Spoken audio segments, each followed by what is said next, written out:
ஸ்ரீமதே ராமானுஜாய நமः. திருவல்லிக்கேணி அம்மாள் வார்த்தை 33.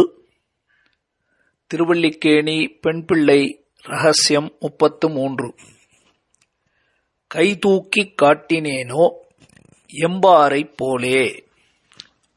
கைதூக்கிக் காட்டினேனோ எம்பாரைப் போலே. எம்பார் யார் இவர்? ராமானுஜருடைய சிஷ்யர், அதே சமயத்தில் ராமானுஜருடைய ஒன்றுவிட்ட தம்பி. அப்படின்னா ராமானுஜருடைய சிற்றன்னை, சிற்றன்னையினுடைய பிள்ளை அப்படின்னா தம்பி உறவு தானே. ராமானுஜருக்கு தம்பி உறவாகவும் ராமானுஜருக்கு முக்கியமான சிஷ்யராகவும் ராமானுஜருடைய திருவடி நிழல், ராமானுஜ பதச்சாயா அப்படின்னு சொல்லுவாங்க. ராமானுஜ பத சாயா, சாயின நிழல், ராமானுஜருடைய திருவடி நிழலை போல இருந்தவர். ராமானுஜரோடு உறவு கொண்டவர் தம்பி ஸ்தானத்தில். ராமானுஜருக்கு முக்கியமான சிஷ்யராக இருந்தவர். இன்னொரு பெருமை என்ன தெரியுமா? என்னது அது? எம்பார். இவருக்கு தன் பேரையே கொடுத்தார் ராமானுஜர். எம்பெருமானார் அப்படின்னு ராமானுஜருக்கு ஒரு பட்டப்பெயர் இருக்கு இல்லையா, அந்த பெயரை இவருக்கு கொடுக்கிறார். எம்பெருமானார் என்று நீர் அழைக்கப்படுவீர் அப்படின்னு சொன்ன உடனே அது சுருக்கப்பட்டது. ஊர்ல 2 எம்பெருமானார் இருக்கலாமா? எம்பெருமானார் மடம்னா எந்த எம்பெருமானார் மடம்னு அப்புறம் பேச்சு வந்துடும். ராமானுஜருக்கு நிகரா இன்னொருத்தரை சொல்லலாமா? கூடாது. அதனால தன்னுடைய பேரை சுருக்கி எம்பார் அப்படின்னு, எம்பார்னு தான் அவரை அழைப்பார்கள். அப்பேற்பட்ட எம்பார் ராமானுஜருடைய தம்பின்னு பார்த்தோம். தை மாசம் புனர்வசு நட்சத்திரத்தில் அவதரித்தவர். ஸ்ரீபெரும்புதூர்ல இருந்து காஞ்சிபுரம் போற வழியில சுங்குவார் சத்திரம் அப்படின்னு ஒரு இடம் வரும். எல்லாருக்கும் ஹைவேல போனீங்கன்னா பார்த்துருப்பீங்க. இந்த சுங்குவார் சத்திரத்துல இருந்து கொஞ்சம் உள்ள போனா மதுரமங்கலம், மழலை மங்கலம் அப்படின்னு சொல்லுவாங்க, மதுரமங்கலம்னு சொல்லுவாங்க. அதுதான் அந்த ஊர், ஒரு கிராமம். அந்த கிராமத்துல தான் கமலநயன பட்டர் என்பவருக்கும் ஸ்ரீதேவி அம்மாள் என்பவருக்கும் தை மாசம் புனர்வசு நட்சத்திரத்துல கோவிந்த பெருமாள்னு இவர் பிறந்த உடனே அவருக்கு இடப்பட்ட இயற்பெயர் கோவிந்த பெருமாள். இவர் ராமானுஜரோடையே சேர்ந்து யாதவ பிரகாசர் அப்படிங்கிறவரிடத்துல பாடத்தை கற்கிறார். அப்பொழுதுதான் அந்த யாதவ பிரகாசர் விந்தியமலை தொடர் வழியாக கங்கைக்கு கொண்டு போய் கங்கையில நீராடும் போது ராமானுஜரை முடித்து விடலாம் அப்படின்னு இவர்களெல்லாம் திட்டம் தீட்டுவதை பாதையில தன் காதிலே கேட்டவர். ராமானுஜரை தனியா இருக்கும் போது நீர் இங்கிருந்து தப்பித்து போய்விடும், அவர்கள் உங்களை கொல்ல திட்டமிட்டு இருக்கிறார்கள்னு சொல்ல, அங்கிருந்து ராமானுஜரை காஞ்சி தேவப்பெருமாளும் பெரிய பிராட்டியாருமே அழைத்து கொண்டு வந்தார்கள், பெருந்தேவி தாயாரே அழைத்து வந்தார்கள் அப்படின்னு சரித்திரம். அப்ப ராமானுஜருடைய சிறு வயதுல தன்னுடைய அண்ணனான ராமானுஜருடைய உயிரையே காப்பாற்றி கொடுத்தவர். அதுக்கப்புறம் கங்கைக்கு போனார், சிவபக்தரானார், உள்ளங்கை கொணர்ந்த நாயனார்னு பேரோட இருந்தார். திருக்காளஹஸ்தியில தான் சிவபெருமானை வழிபட்டு கொண்டு இருந்தார். ராமானுஜருக்கும் எம்பாருக்கும் மாமா, தாய்மாமன் பெரிய திருமலை நம்பி. அவர் இவரை திருத்தி பணி கொண்டு அவரிடத்துல முதல்ல சிஷ்யரா இருக்கார். அதுக்கப்புறம் ராமானுஜர் போய் ராமாயணம் கேட்டு முடிச்ச உடனே அவரோடு இந்த எம்பாரும் பெரிய திருமலை நம்பிகள் கொடுக்க அவரை அழைத்து கொண்டு தன்னோட வச்சுக்கிறார். கல்யாணத்திலலாம் ஈடுபாடு இல்லை. கல்யாணம் பண்ணி வச்சாலும் குழந்தை பெற்றுக் கொள்வதில் தனியாக உடல் சுகத்தில் ஈடுபாடு இல்லாதபடியால அவருக்கு சந்நியாச ஸ்வீகாரத்தை கொடுத்துடுறார். தனியா மடத்தை கட்டி அவர் தான் அடுத்து ராமானுஜருக்கு அடுத்தபடியாக ஓரான் வழி ஆச்சாரியவனாக பராசர பட்டருக்கும் ஆச்சாரியனாக இருந்தார். இப்படி பெருமை பெற்றவர் தான் இந்த எம்பார். ரொம்ப விஷயங்களை கேட்டவர் ராமானுஜரிடத்துல. வைராக்கிய சிகாமணி, அழகான ஒரு சரித்திரம்.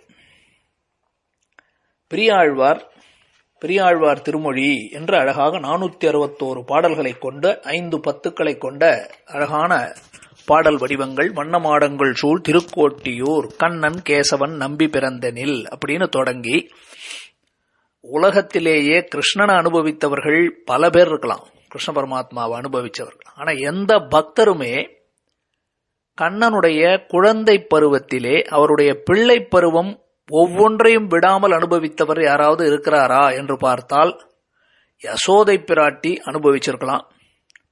யசோதை பிராட்டியை போல இன்னொருத்தர் அனுபவிச்சிருப்பாரான்னா அந்த கடாட்சம் அனுகிரகம் பெரியாழ்வார் ஒருத்தருக்குத்தான் பகவான் கொடுத்தான்.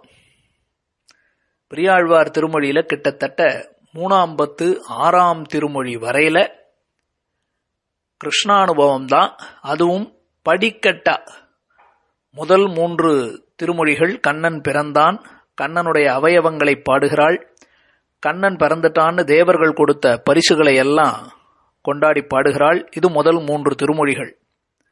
அதுக்கப்புறமா அந்த பிள்ளைக்கு அம்பிலி பருவம், அந்த பிள்ளை ஆடுக செங்கீரைன்னு ஆடுற பருவம், சப்பானி பருவம், தளர்நடை பருவம் அப்படின்னு ஒரு பருவம், குழந்தை தவழ்ந்ததுல இருந்து, உக்காந்ததுல இருந்து, கை கொட்டினதுல இருந்து, ஓடி வந்து முன்னாடி கட்டி கொண்டதும், பின்னாடி ஓடி வந்து புறம் புல்குவான் என்று கட்டிக்கொள்வதுன்னு வரிசையாக விடாமல் கண்ணனுடைய ஒரு பருவத்தையும் பாடி அவனை குளிப்பாட்டி அவனுக்கு பூச்சூட்டி அவனுக்கு காப்பு எடுத்து இப்படி எல்லாம் பாடினவர் பெரியாழ்வார் தான். சரி, சரித்திரத்துக்கு வரும். அப்படி அவர் அனுபவிக்கும் போது 2ஆம் பத்து முதல் திருமொழி இதுக்கு அப்பூச்சி காட்டுகின்றான், அப்பூச்சி காட்டுதல்னு அந்த பருவத்துக்கு பேர். குழந்தைங்க விளையாடுறது, சின்ன குழந்தைங்கள்லாம் விளையாடும் போது ஒண்ணுக்கு ஒண்ணு என்ன பண்ணும், ஒரு விதமா விளையாடும். பயமுறுத்துவாங்க தெரியுமா, பூச்சி அப்படின்னு சொல்லி, ஆச்சு பூச்சி அப்படின்னு பயமுறுத்துவாங்க. திடீர்னு பின்னாடி வந்து அமைதியா இருந்து திடீர்னு சத்தத்தை போட்டு முன்னாடி வந்து திடீர்னு நிக்கிறது, திடீர்னு சத்தத்தை போட்டா பயந்துருவாங்க இல்லையா பிள்ளைகள். அது அப்பூச்சி காட்டுதல் அப்படின்னு விளையாட்டு.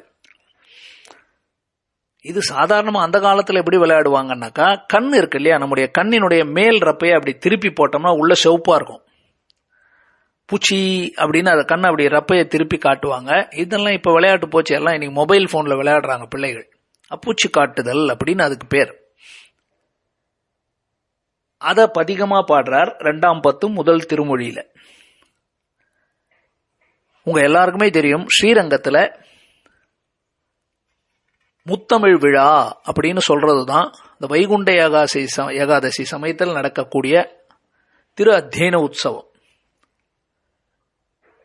அதுல முதல் 10 நாட்கள் பகல் 10ன்னு சொல்லுவாங்க. அதுக்கப்புறமா வைகுண்ட ஏகாதசி தொடங்கி அடுத்த ஒரு 10 நாட்கள் ராப்பத்துன்னு சொல்லுவாங்க. அதுக்கப்புறம் கடைசியில ஒரு நாள் இயற்பா அப்படின்னு சொல்லுவாங்க. அதுல அந்த முதல் 10, 2ஆம் 10, இந்த பகல் 10 ராப்பத்து காலங்கள்ல இயல் இசை நாடகம் 3ம் கலந்து இருக்கக்கூடிய ஒரு நிகழ்ச்சி தான் அரையர் சேவை அப்படின்னு சொல்லுவாங்க. ஆளவந்தாருடைய திருக்குமாரர் நாதமுனிகள் காலத்திலிருந்தே அரையர் சேவை உண்டு. அதுக்கப்புறம் ஆளவந்தாருடைய திருக்குமாரர், அவருக்கு திருவரங்கப் பெருமாள் அரையர் அப்படின்னு பேர். அப்படி அரையர் வம்சம் நாதமுனிகள் வம்சம்னு சொல்லுவாங்க. அவர்கள் ஓதுவார்கள் அப்படின்னு சொல்லுவாங்க. ஆழ்வார்களுடைய பாசுரங்களை அதுக்குன்னு இருக்கக்கூடிய ஒரு தாளத்தை வைத்துக்கொண்டு ஒரு தேவகானத்துல பாடுவார்கள். நாம பாடுற மாதிரி இந்த சாதாரண ராகங்கள் எல்லாம் இல்லை, ஒரு தேவகானத்துல பாடுவார்கள். அதை பாடி அதுக்கப்புறமா வியாக்கியானம் வாசிப்பார்கள். ஒரு பாட்டை தேர்ந்தெடுத்து அந்த பாட்டுக்கு என்ன பொருள் சொல்லப்பட்டிருக்குன்னு வியாக்கியானத்தை படிப்பாங்க, சொல்லுவாங்க. ஏதோ புத்தகத்தெல்லாம் படிக்க மாட்டாங்க, சொல்லுவார்கள் வியாக்கியானத்தை அப்படியே சொல்லுவாங்க. அதுக்கப்புறம் நாடகமாக இரண்யவதை படலம் அப்படி இப்படின்னு சில விஷயங்களை ஒரு நாடகமாகவும் நடத்தி காட்டுவார்கள். இயல் தமிழ், இசைத்தமிழ், நாடகத்தமிழ் என்று 3ம் இருக்கக்கூடியதுதான் உயர்ந்ததான இந்த அரையர் சேவை. அரையர்கள் அப்படின்னு இன்னைக்கும் ஸ்ரீரங்கம், ஸ்ரீவில்லிபுத்தூர், மேலக்கோட்டை இந்த மாதிரி இடங்களிலே, ஆழ்வார் திருநகரி போன்ற இடங்கள்லாம் மிக பிரதானம் இந்த அரையர் சேவை என்பது. ராமானுஜர் வாழ்ந்த காலத்துல இந்த பாட்டு இப்பொழுது ஒரு நாள் ராமானுஜர் உட்கார்ந்திருக்கார், அனுபவிக்கிறார். முன்னாடி நம்பெருமாள் இருக்கார், அரையர் சேவை நடக்குது. இந்த அரையருக்கு உஞ்சப்பிள்ளை அப்படின்னு பேர். அரையர் பேர் உஞ்சப்பிள்ளை அப்படின்னு பேர். பாட்டு மெச்சூது சங்கமிடத்தான் நல்வே யூதி, பொய்ச்சூதில் தோற்ற பொறையுடை மன்னர்காய், பத்தூர் பெறாதவன்று பாரதங் கை செய்த, அத்தூதன் அப்பூச்சு காட்டுகின்றான், அம்மனே அப்பூச்சு காட்டுகின்றான் அப்படின்னு பாட்டு. பகவான் பஞ்சபாண்டவர்கள் வஞ்சிக்கப்பட்டு தோத்துவிட்டார்கள். ஒரு ஊராவது கொடுன்னு கேட்டா அந்த ஊரை கூட கொடுக்காதவனான துரியோதனனை எல்லாம் அழிப்பதற்காக பகவான் மகாபாரத போரை நடத்தினான், தூதனாக சென்றான் அப்படின்னு பார்க்கிறோம். பாரதம் கை செய்த அத்தூதன் அப்படின்னு சொல்லி அப்பூச்சு காட்டுகின்றான், அம்மனே அப்பூச்சு காட்டுகின்றான்னு பாட்டுல பாடுறாங்க. அப்பூச்சு காட்டுகின்றான், அம்மனே அப்பூச்சு காட்டுகின்றான், டங் டங்குன்னு அந்த தாளத்தை தட்டி பாடுறாங்க. ஆனா அப்போ அபிநயம் காட்டணும் இல்லையா? ஒருத்தர் பாடுவார், ஒருத்தர் அபிநயம் காட்டுவார். அந்த அபிநயமும் அப்படின்னு சொல்ல மறந்துட்ட, கீழே அபிநயம் நாட்டியமும் இருக்கு பாருங்க, அபிநயம் காட்டுவார். இதுதான் ரொம்ப முக்கியம். அப்ப அபிநயம் காட்டுறவர் என்ன பண்ணார், இப்ப நான் சொன்னேன் இல்லையா, அடியன் சொன்ன மாதிரியாக கண்ணினுடைய மேல் ரப்பையை அப்படி திருப்பி வச்சா சிவப்பா வரும் இல்லையா, அதை இப்படி 2 விரல்களால திருப்பி திருப்பி அப்படி அபிநயம் காட்டுறார். அது முதல் தடவை அப்படி காட்டுறார். ஆனா பின்னாடி எம்பார் இருக்கார். அவர் இருக்கட்டும், சரித்திரம் நடந்தது என்னன்னு பாப்பா. ராமானுஜர் பார்த்துட்டே இருக்கார், பாட்டு கேட்கிறார். பாட்டுக்கு ஏற்ற மாதிரி அந்த பொருள் தெரிய அந்த கண்ணை இப்படி பிதுக்கி இந்த பிள்ளைகள் விளையாட்டு பூச்சி காட்டுறாங்க மாதிரி அவர் காட்டுறார், அபிநயம் பார்த்தார். அது முதல் தடவை. எப்பவுமே அபிநயம் பிடிக்கும்போது 2 தடவை 3 தடவை பண்ணுவாங்க. ஆனா 2வது தடவை காட்டும் போது அந்த அரையர் அபிநயத்தை மாத்துறார். எப்படி காட்டுறார்னா, 2 கைகளை தனியாக தூக்கி பிடித்து சங்க சக்கரங்களை பிடிச்சிருக்கிற மாதிரி காட்டுறார். திடீர்னு சங்க சக்கரங்களை காட்டி கையை கீழே போடுற மாதிரி. கண்ணன் கிருஷ்ண பரமாத்மா சின்ன குழந்தை, எல்லாருக்கும் கண்ணன் நம்ம எடைப்பிள்ளை, நம்மோட விளையாடுறான், ஆயர்குல பிள்ளைன்னு தானே பிள்ளைகள் தைரியமா விளையாடுறான். திடீர்னு அந்த பகவான் கையில சங்க சக்கரத்தோட அப்படி 4 தோள்களோட காட்சி காமிச்சார்னா எப்படி இருக்கும்? பயந்து போயிடுவாங்கல்ல. அதனால மற்ற பிள்ளைகள் தான் கண்ணை பிதுக்கி காட்டி எல்லாம் விளையாடும். கிருஷ்ணன் கூடவா அப்படி நம்மள மாதிரி விளையாடுவான்? கிருஷ்ணன் கிட்ட இருக்கிறது உயர்ந்ததான சங்க சக்கரங்களை திடீர்னு காட்டினான்னா, ஒரு பக்கத்துல சங்கு, வலது கையில சக்கரம், தேஜோமயமான சக்கரத்தை திடீர்னு பார்த்தா அந்த பிள்ளைகள் பயந்துராதா? அதுதான் அப்பூச்சி காட்டுதல் அப்படின்னு இவர் திடீர்னு மாத்திட்டார். அபிநயத்தை இப்படி மாத்தி காட்டுறார் இந்த உஞ்சப்பிள்ளை அப்படிங்கிற அரையர். ராமானுஜர் பார்க்கிறார், ஒரே ஆனந்தம், நல்லா இருக்கே இந்த அர்த்தம், இது என்னது இது? அப்ப முதல்ல கண்ணை புரட்டி காட்டி தான் அபிநயம் காட்டினார். கண்ணை புரட்டி விழித்து கழகண்டு செய்யும் பிரானே அப்படின்னு பின்னாடி வரும் நீராட்ட பாசுரத்துல. அது மாதிரி இருக்கே, முதல்ல அப்படிதான் காட்டினார். ஆனா இப்ப என்ன பண்ணிட்டார், கையில ஏதோ சங்க சக்கரங்களை திடீர்னு பிடிச்சு காட்டின பிள்ளை பயந்துரும்ல, அது மாதிரி செய்யறத பார்த்தார். அதை இவர் அபிநயம் பண்றதை பார்த்த உடனே ராமானுஜர் பார்க்கிறார். பட்டுன்னு ராமானுஜருக்கு தெரிஞ்சு போச்சு. கோவிந்த பெருமாளே இருந்தீரோ அப்படின்னு கேட்கிறார், சத்தமா கேட்கிறார். கோவிந்த பெருமாளே இருந்தீரோ, கோவிந்த பெருமாள் எம்பார் நீர் தான் இதை சொன்னீரா அப்படின்னா பின்னாடி எங்கேயோ உட்காந்துருக்கார் கோவிந்த பெருமாள். இது எப்படி ராமானுஜருக்கு தெரியும்னா, அதுதான் ஆச்சாரியன். இவருக்கு எந்த அளவுக்கு அந்த பாசுர அர்த்தங்கள்ல ஈடுபாடு அதிகம் அப்படின்னு ராமானுஜருக்கு தெரியும். அதனால பளிச்சுன்னு சொல்றார். இப்படி ஒரு அழகான அர்த்தத்தை எடுத்து கொடுத்து அவர் இடத்துல மாத்தி சொல்ல அப்படி பண்ண முடியும்னா கட்டாயமா அது கோவிந்த பெருமாள் எம்பாரால தான் முடியும் என்று பார்த்து ராமானுஜர் எல்லாரும் பார்க்கும்போது திடீர்னு கோவிந்த பெருமாளே இருந்தீரோ அப்படின்னு திருவாய் மலர்ந்து அருளினார். அப்படின்னா எதையுமே சுவைபட பொருள் சொல்லுதல். ஆழ்வார்களுடைய பாசுரங்கள் பக்தியினால பாடப்பட்டவை, மயர்வர மதநலம் அருளப்பட்டவை. அப்ப அதனால அது ஒரு அர்த்தம் இருக்கக்கூடாது. அதனாலதான் ராமானுஜர் வியாக்கியானமே எழுதல ஆழ்வார் பாடல்களுக்கு. அவர் எழுதிட்டா வேற யாரும் அதை ரசமா அலங்காரமா அனுபவிச்சு எழுத மாட்டாங்க. அதனாலதான் ராமானுஜர் எழுதாம தன்னுடைய பிள்ளை ஸ்தானத்துல இருந்த திருக்குறுகை பிரான் பிள்ளானை எழுத வச்சு அதுக்கப்புறமா நஞ்சியர் எழுதினார். அதுக்கப்புறமா நம்பிள்ளை, பெரியவாச்சான் பிள்ளை, வாதிகேசரி, அழகிய மணவாளசியர், பட் எல்லாருமே எழுத ஆரம்பிச்சார்கள் பல பேர். இன்னைக்கு வியாக்கியானம்னா ஆழ்வார் பாசுரங்களுக்கு எவ்வளவு முக்கியம் இல்லையா?